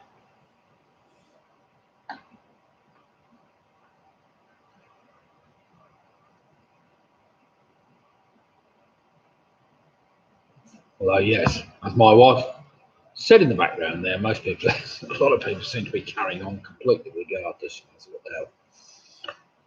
And finally, question number 9. Which company that designs and manufactures handbags, purses, and other women's accessories created a giant topiary Scotty dog in 2014 to celebrate the relaunch of its flagship store in Covent Garden? I know it's going back a bit, this one, but never mind. So which company that designs and manufactures handbags, purses, and other women's accessories created a giant topiary Scotty dog in 2014 to celebrate the relaunch of its flagship store in Covent Garden? Come on, Sif, don't get that bored. I haven't seen you put a score up yet, Sif. Come on. Does that mean you haven't been faring very well on your own that round?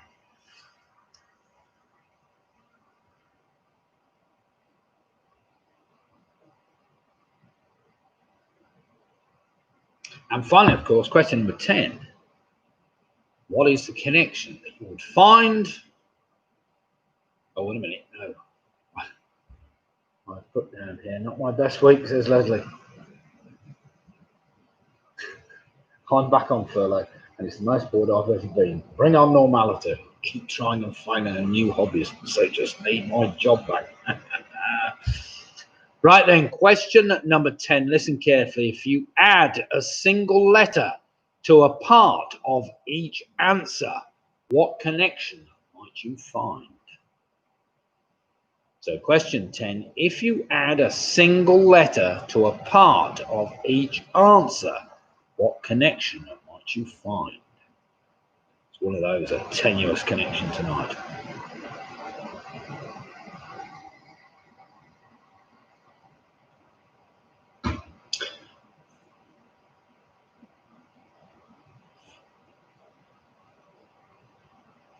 It is hard for people that have been working.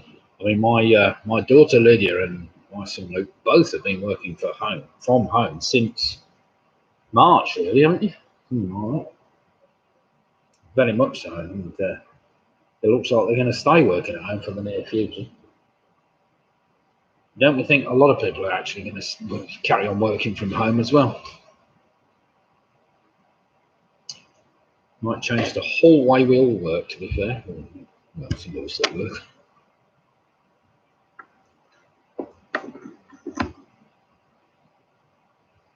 Right, now we're all getting on. Should have 10 answers down there now. 9 answers, and just looking for that connection with the 10.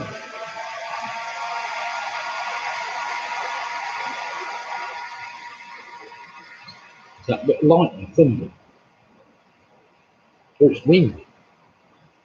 So we've got a bit of wind starting in Rugby now. That rain's coming through in the next half hour. They're forecasting some bad weather by 9, 10 o'clock.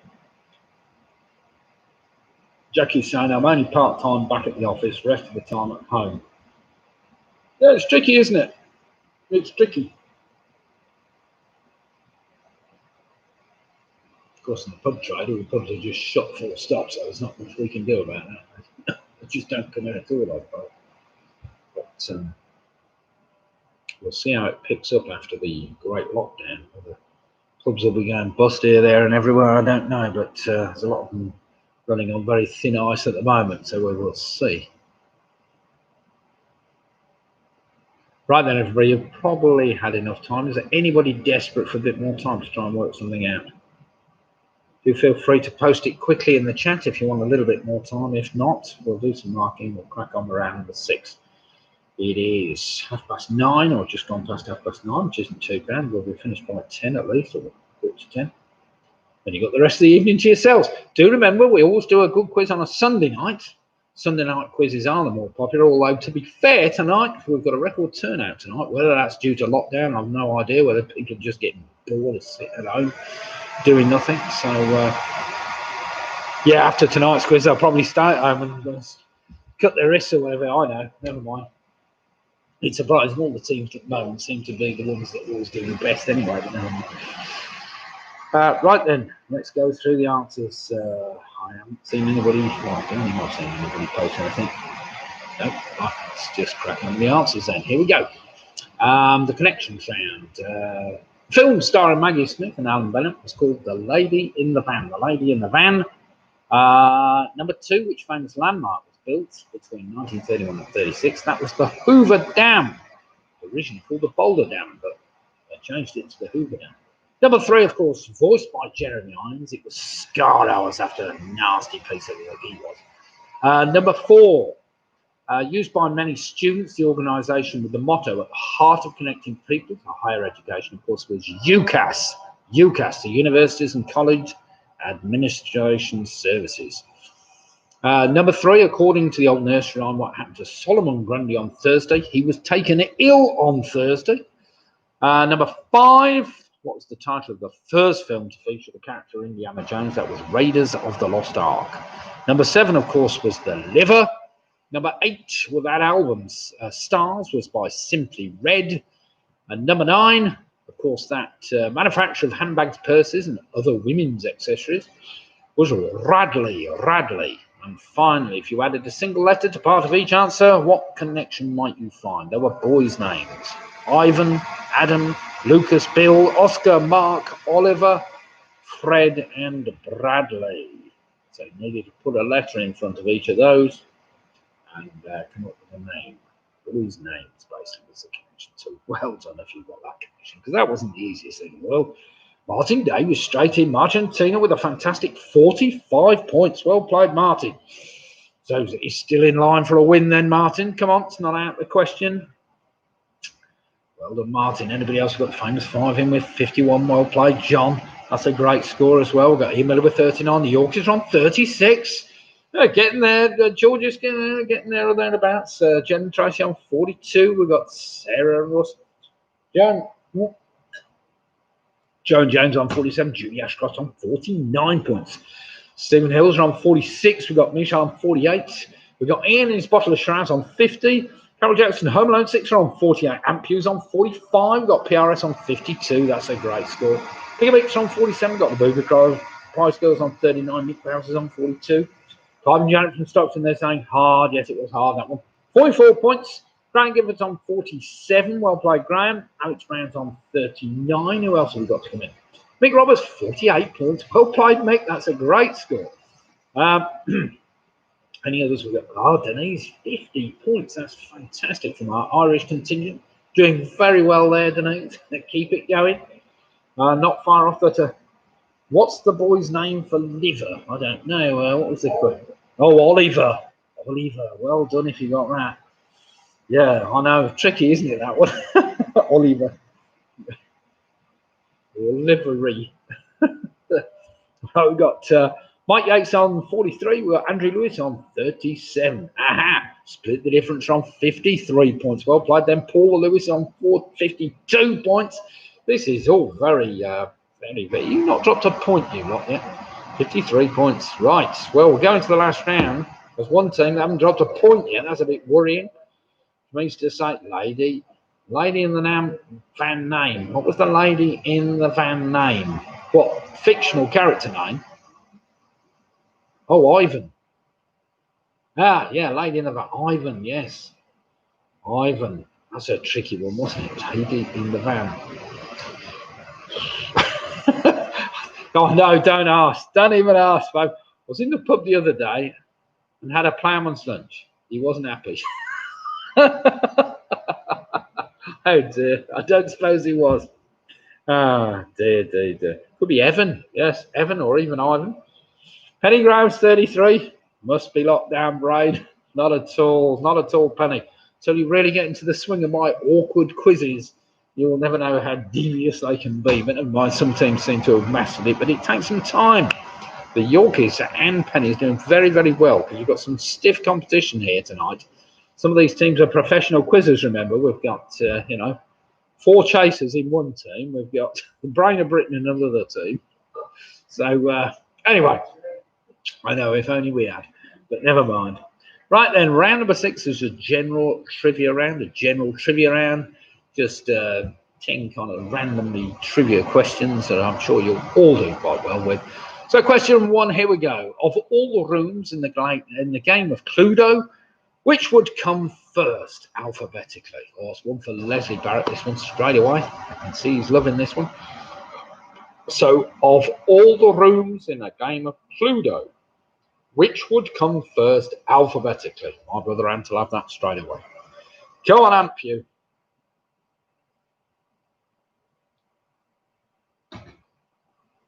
Come on, Ian, you know all that. Cluedo rooms. Yep. Yeah, Leslie's got it straight away, I know. Think of rooms in your house. Leslie, all you got to do is think rooms in your house and come up with the one that's first alphabetically, you know? Very straightforward, really, isn't it? I mean, atrium? What have we got that starts with an A?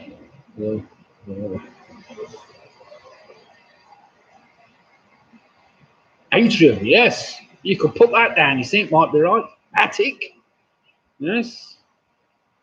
Anything else start with an A? Come on, atrium, attic. Could be any of those.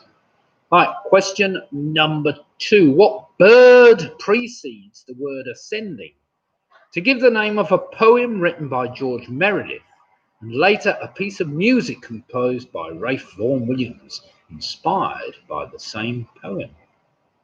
Ooh, the aviary, yes. Ooh, the aviary. any other rooms starting with an A? So question 2 again. What bird precedes the word ascending to give the name of a poem written by George Meredith and later a piece of music composed by Ralph Vaughan Williams, inspired by the same poem? Aardvark House. The Aardvark Sanctuary. Now you're all getting silly now. Yeah.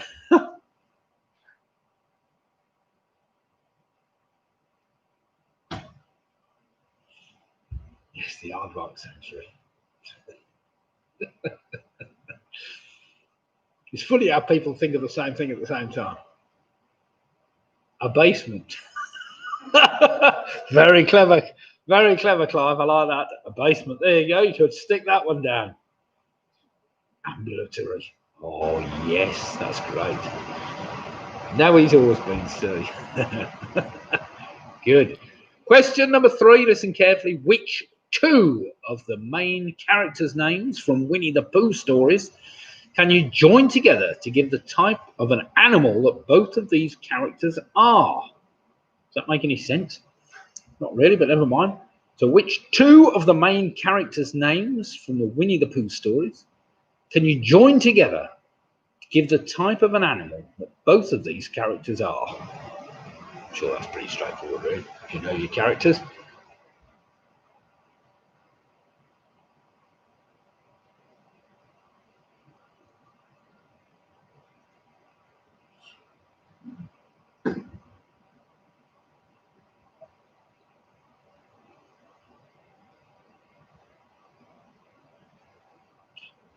Question number 4.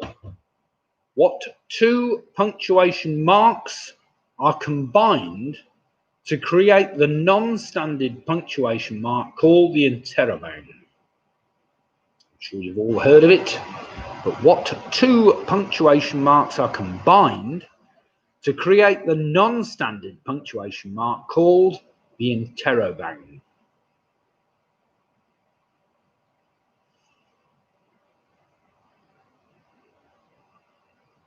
I'm sure one of our quizzes will explain that afterwards. I don't want to give it all away now.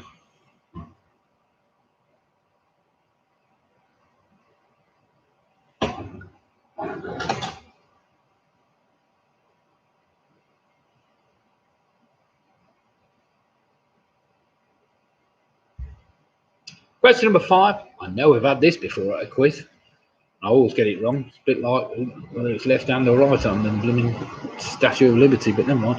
Question number 5. What sex are the worker bees in a normal colony? I'll give you the choice. Are they male or are they female? So question 5 again. What sex are the worker bees in a normal colony? I'll give you the choice. Are they male or are they female? We'll have some more harder ones than this, surely.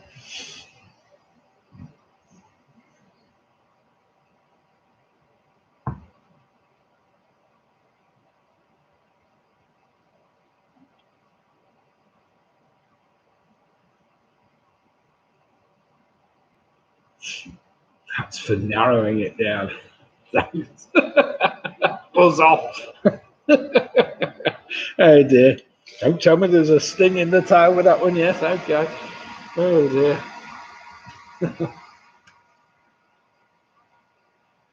We've been down that road before. I might still find it.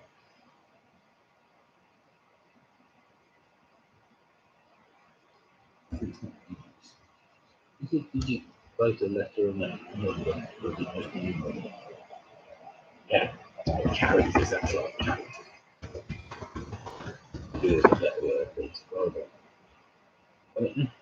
Question number 6. This is an interesting one. One I had to look up and make sure I got it right. On a 24-hour Roman numeral clock, which you can buy on Amazon, what two numbers are exactly 5 characters long?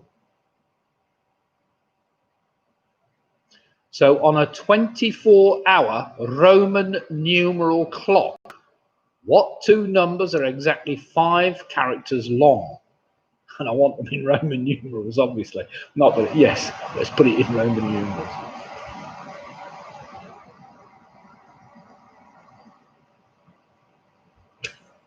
It's a stupid question. I have to say, you can buy a 24-hour Roman numeral clock.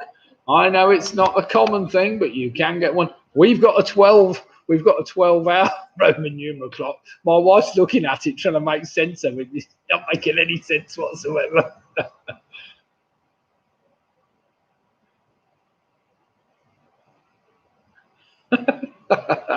Great one, right? I like that. Was listening to a Wasp soundtrack on vinyl the other day.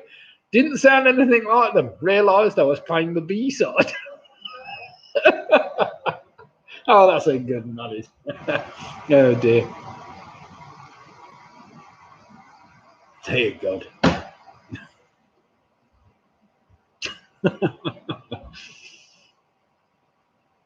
Question number 7. This was on the Chase the other night, so I hope you all watch the Chase once in a while just for that stupid, vague question which you've never heard before.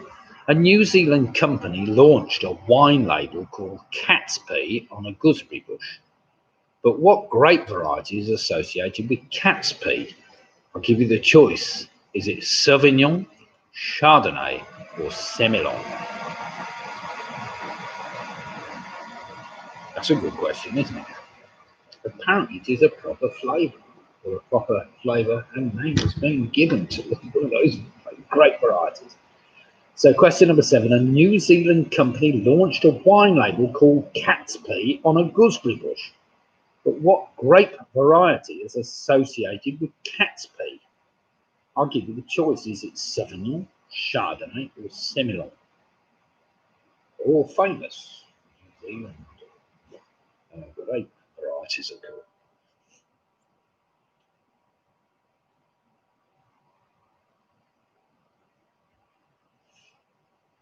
Don't know. You can have a good guess at that one, surely.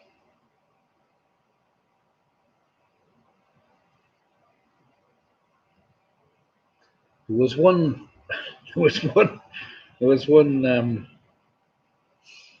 red grape variety that was actually called shit, but they actually had to, and that was actually used in for the.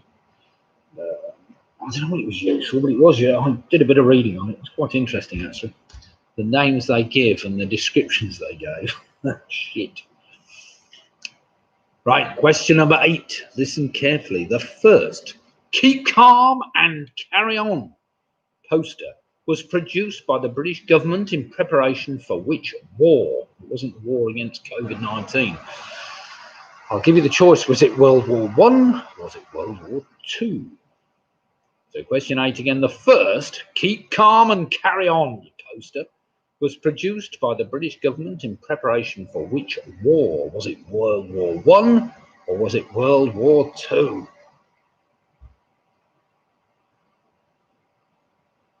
Shadow. Very clever, Clive. Very clever, Clive. I like people that have got a good sense of humour.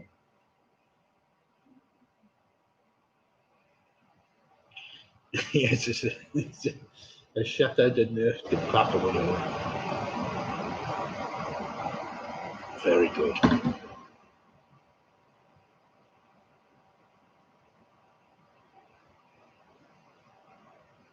Question number 9 just needs a bit of lateral thinking. I'm sure you'll all work this out. As they are considered a risk to agriculture, it is illegal to own what unless you're a magician or a scientist in Queensland, Australia? Pub in Auckland called Dog's Bollocks.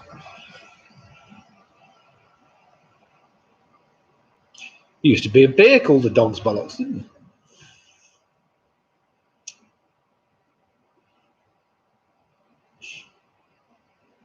Yeah, there was a beer. There was a beer in the UK called Dog's Bollocks, or the Dog's Bollocks. There was one called.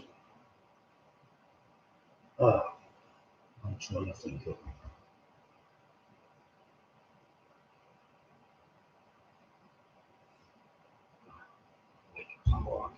Never mind.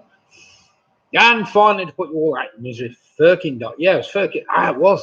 It's the Firkin Brewery, wasn't it? They did Dog's Bollocks. It's about 6-odd%, wasn't it?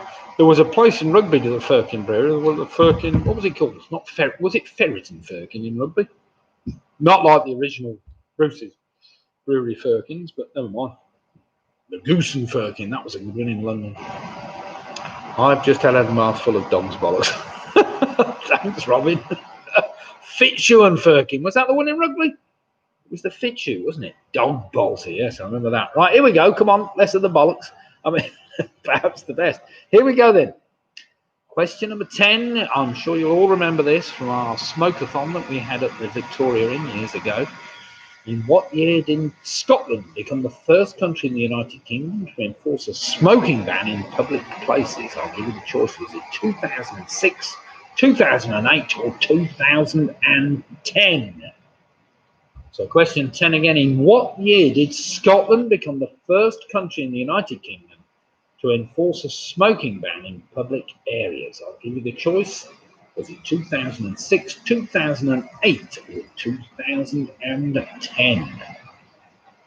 Do you remember Victoria Inn? We had a smoke-a-thon where we stayed up all night just seeing the banishment of the horrible cigarettes. We were playing darts at 6 o'clock in the morning. We even sent a video to Central News. Right then, that's your 10 final questions there. Some of those were a bit tricky. I'm not expecting anybody to get all 10. If they do, clearly there's some shenanigans going on. But we'll see. Maybe they will. Okay, everybody. Big reminder, there will be another quiz Sunday night. 8:15 start. Be there or be square. As I say, last week we had 74 teams, 75 teams, I think, competing last week. And let's see if we can get up towards some magic 80-90. So if anybody else wants to come and join us, feel free, to invite teams to come and join us or get some extra members to your teams. It's always great. Keep your own scores anyway, so it's no big joy. I do remember the quiz that I'm doing on the charity night. It's not going to be on the winning scores. Basically, we're going to pick the team names out at random. So there will be some cash prizes available for teams that are just picked at random. So whether you're the Yorkies or whether you're Janet and whatever from wherever, it doesn't really matter because everybody's got a chance of winning a good cash prize that night. That's the 6th of December. Do come and join us. Make sure you register your team name. I do need a team name, really. That's something I could do with. A lot of you just put your names down. Can we not be a bit more creative and think of a team name? You can put it in brackets or something after your personal name. I know it's perhaps a bit harder than that, but never mind.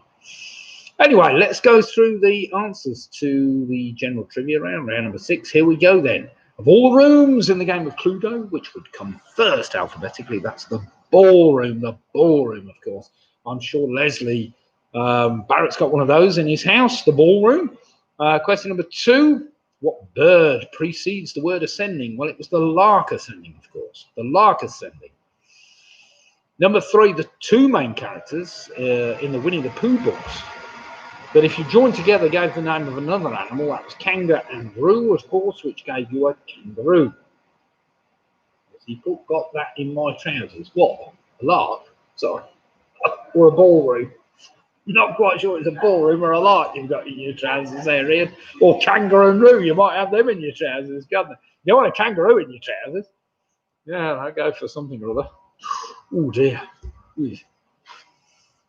Question number 4. What two punctuation marks are combined to make an interrobang? That is a question mark and an exclamation mark. It's on about the ballroom. Oh, thank God for that. I thought it might be a lark in your pants, but never mind. Question number 5, of course, the sex of the worker bees are female. The drones go off and fly about and come back again 24 hours later. Question number 6, on a 24-hour Roman numeral clock, what 2 numbers are exactly 5 characters long? That's XVIII and XXIII. 23 and 18. 18 and 23. Well done if you got that. New Zealand company launched cat's pee on a gooseberry bush. But which grape variety is cat's pee associated with? Well, it's the Sauvignon grape. Sauvignon grape is associated with cat's pee, apparently. Whether it's the smell, the taste, I don't know, but it's generally referred to in higher circles as cat's pee. Number 3, the first keep calm and carry on poster was produced during World War II, Second World War. Number 9, as they consider the risk of agriculture, it's illegal to own a rabbit, of course. And finally, number 10, in what year did Scotland become the first country in the UK to enforce a smoking ban? It's 2006. 2006, it became legal in 2007. July the 1st? Was it the 31st? I can't remember now. But I do remember we had a smoke-a-thon. Kept them all alive. Right, let's have some final scores in. See how you've all fared.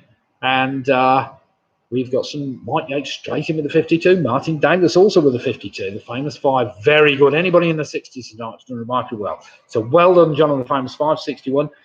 And Sarah and Russ, Joe and James, thanks very much for taking part tonight. 53. And Pew, same to you. Thank you. 54 points, well played. Georgia Lambert, 44 for the Yorkies, a new high score for us. That's fantastic. Steve Farman on a fantastic, where is he? I just missed that. 54 points.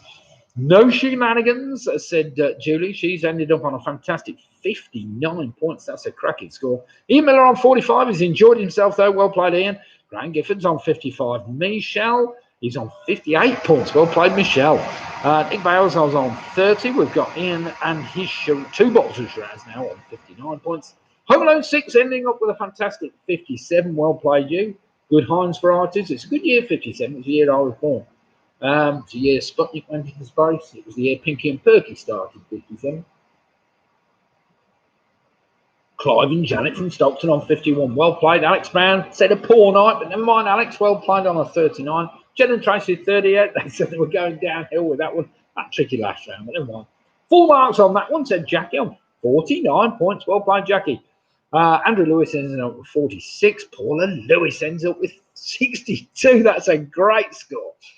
Faye, thanks, Nick. Lydia, we've got Split the Difference ending up on 60 points. Well played. Then, where else have we got? PRS, 62 points. Well played, PRS. I remembered the Smoke-a-thon. Remember the Santa World Record attempt. Yeah, that was good fun. That was also in the pub. We suddenly discovered there were about 10,000 Santas in Madrid or something. So our pittance of 100 in a pub at one night was, never mind, but it was good fun. Denise ended up with 59. Thank you for a great quiz, she says. I will make sure we put some motorway questions in, Denise, from British A roads or B roads of Norfolk. So, Mick Roberts ended up with 55. Well played, Mick. So let's have a big thank you to everybody. Pick a Mix on a 54. Well done. Enjoying a box of Lest We Forget for Sunday quiz. Excellent. Yes, do feel free if you do want to order some beer. We are still doing beer deliveries for this Friday. My mate should be sorting all the boxes out tomorrow. They're 18-pint carryouts, but they're a good price, so you can't go wrong. The Lest We Forget, we're giving £5 to whoever we're giving £5 to. I can't remember. Never mind. What is it? No, it's not to National. Lest We Forget is to Poppy Appeal. Ooh. No.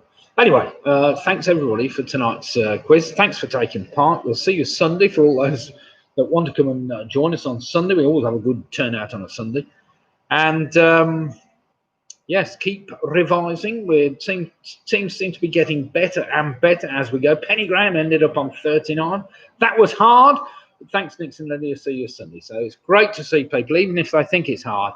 It tests one's imagination and knowledge and just keeps you coming back for a little bit more. So good night, sleep tight, and let's hope you all stay safe, and let's get that vaccine sorted out before any of us get clobbered anymore. So good night all, and thank you very much. Do look up that one about the red wine that was originally classified as shit. I'd be interested to know that, but I did look it up and there was something about it. It's surprising what you find on Wikipedia if you look. Maybe it's Wikipedia or something.